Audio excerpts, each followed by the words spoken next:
સુરતના builder Vajubhai કાતરોરિયાએ Kapodra police સ્ટેશનમાં લગભગ 1 વર્ષ પહેલાં ફરિયાદ નોંધાવી, જેમાં કીર્તિ પટેલ પર 2 કરોડની ખંડની માંગ કરી હની ટ્રેપમાં ફસાવવાની ધમકી આપી હતી અને હવે 1 વર્ષ પછી કીર્તિ પટેલ અમદાવાદથી ઝડપાઈ અને કાપોદ્રા પોલીસ સ્ટેશન પર લાવવામાં આવી છે।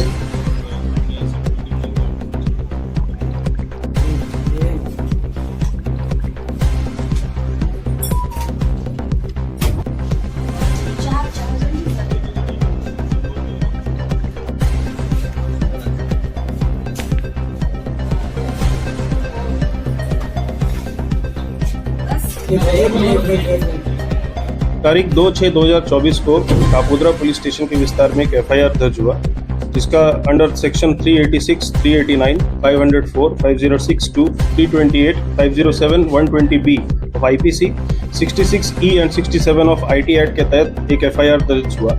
इसमें टोटल 5 से ज़्यादा आरोपी थे। इसमें एक आरोपी कीर्तिबेन, डॉटर ऑफ रणछोड़ भाई अडालजा, रेसिडेंट इनका पर्वत पाटिया सूरत है। ये एब्सकॉन्डर थी पिछले 10 महीने से और सेक्शन 70 ऑफ CRPC के तहत एक वारंट ऑफ अरेस्ट इशू किया गया था ऑनरेबल कोर्ट के द्वारा। ऑनरेबल कोर्ट के डिसीजन को ध्यान में रखते हुए हमने यहाँ पे एक टीम बनाई, जिसमें LCB की टीम, कापोद्रा पुलिस स्टेशन की टीम, साथ ही साथ हमें ये टेक्निकल और ह्यूमन इंटेलिजेंस से पता चला कि ये इनका लोकेशन जो है ये प्रेजेंटली अहमदाबाद के सरखेज विस्तार में आ रहा है। तो सरखेज पुलिस स्टेशन के जो लोकल स्टाफ हैं और जोन 7 अहमदाबाद शिवम वर्मा, उनका सपोर्ट लेके हमने काफ़ी वर्कआउट करने के बाद इनको सरखेज पुलिस स्टेशन के विस्तार से अहमदाबाद से इनको पकड़ा है और अभी हम इनको ऑनरेबल कोर्ट के पास लेके जाएंगे और अपने जो हमारे जो पुरावा है वो सारे रजू करेंगे और फिर ऑनरेबल कोर्ट डिसाइड करेगी कि आगे की कार्रवाई क्या होगी।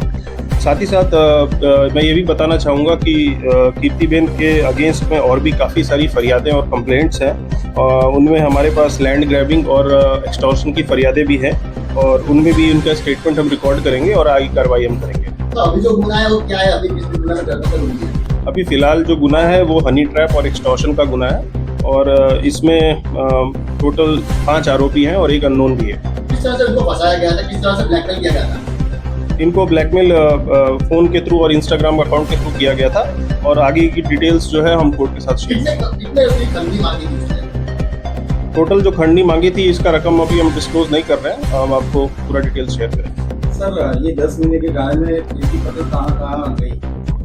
10 महीने के दौरान में इनका मोबाइल जो है वो कॉन्स्टेंटली अलग अलग लोकेशन पे आ रहा था, गुजरात के अलग अलग लोकेशंस पे, लेकिन कोई भी परफेक्ट लोकेशन नहीं आने की वजह से इनको हम अरेस्ट नहीं कर पा रहे थे। साथ ही साथ जो IP एड्रेस है ये बार बार चेंज हो रहा था और इनका जो फ़ोन है वो भी बार बार स्विच ऑफ होकर अलग अलग मोबाइल नंबर और अलग अलग सिम कार्ड से यूज़ हो रहा था।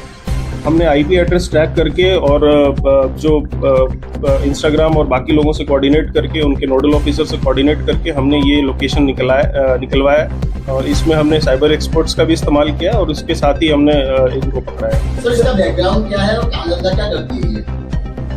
इनके मोर देन 1 मिलियन फॉलोअर्स हैं इंस्टाग्राम पे और ये सोशल मीडिया इन्फ्लुएंसर है। सर, ऐसा बोल सकते हैं कि एक के बाद एक फरियाद दर्ज हुई है तो फांसा भी हो सकता है? ये हमें इन डेप्थ स्टडी करना पड़ेगा कि पासा प्रपोजल के लिए इनके अगेंस्ट में जो ज़रूरी पुरावा है वो है कि नहीं। अगर इनके अगेंस्ट में ज़रूरी पुरावा हमें मिलते हैं तो ज़रूर हम किसी को हम स्पेशल ट्रीटमेंट हम देने के मूड में नहीं। सर, कई लोगों को ब्लैकमेल किया है, तो क्या अपील रहेगी आपकी उन फरियादियों को पुलिस के पास आने? कोई भी फरियादी, आपको अगर ऐसा लगता है कि आपको किसी ने एक्सटॉर्शन किया है, किसी ने हनी ट्रैप किया है, अगर आप कोई भी आपको सोशल मीडिया के दबाव में डाल के आपको ये सोच रहा है कि वो कहीं पे भी आपको ब्लैकमेल करेगा, तो आप ये गलत बात है और IPC और BNS की धाराओं के तहत आप पे जो आरोपी है उस पर कड़क कार्रवाई होगी और पुलिस आपको अपील करती है कि आप पुलिस स्टेशन में आए, फरियाद दें और आप DCP ऑफिस भी आ सकते हैं, ACP ऑफिस भी आ सकते हैं और फरियाद दे सकते हैं और साथ में पुलिस पे कड़क से कड़क कार्रवाई करेगी। जोन 1 विस्तार में अलग अलग पुलिस स्टेशंस में अर्जियां हैं। अभी एक्सटॉर्शन की एक अर्जी है और एक लैंड ग्रैबिंग की अर्जी है, तो उस पर भी हम तपास करते हैं। तो जो लैंड ग्रैबिंग की अर्जी है तो किसका वो जमीन या मकान पर जाने की कोशिश की तरह की अर्जी है? वो अर्जी ऐसी है कि इसमें एक ओल्ड एज कपल है, उनमें उनका ज़मीन को, उनका जो मकान है उनको हड़पने की मतलब साजिश की है, ऐसा करके हमारे पास एक फरियाद आया वी आर नॉट, हम ऐसा नहीं बोल रहे हैं कि सामने कीर्ति पटेल इज गिल्टी और ये काम हमारा नहीं है, ये काम ऑनरेबल कोर्ट का है, बट हम इसमें तपास करने के लिए हम इसमें स्टेटमेंट रिकॉर्ड करेंगे और कार्रवाई करेंगे। सर सोशल मीडिया में